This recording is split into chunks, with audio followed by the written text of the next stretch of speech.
urea में यादव के बेटा के चलै छै के नाम चलै छै के नाम मिक्स बार संजीत साजन नाच छमा छम गे पैसा देबो हम गे बोलने क्या टका छौकम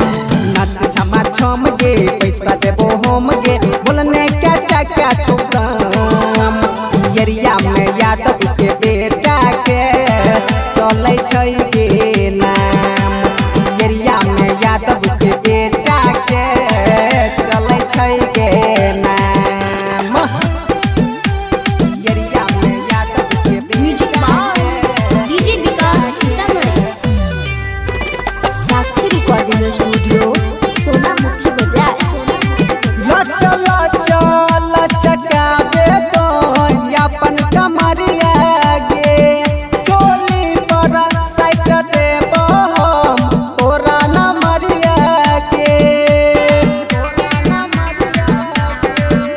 चल चल चकाबे तो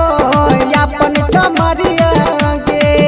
चोली पर साइट देबो हम तोरा नमरिया के जे ओरी आई के छौरी छोड़ाई देबो तोहर आई घाम इसके जे ओरी आई के छौरी छोड़ा देबो तोहर आई घाम यरिया में यादव के बेटा के चलै छै के नाम यरिया में यादव के बेटा के चलै छै के नाम यरिया में यादव के म्यूजिक बार डीजे विकास सीतामढ़ी साक्षी रिकॉर्डिंग स्टूडियो सोनामुखी बाजार छोरा सयान देखतो जब तू नचबे छमा छम साचो में तोइते लागै छी छौरी आइटम बम गे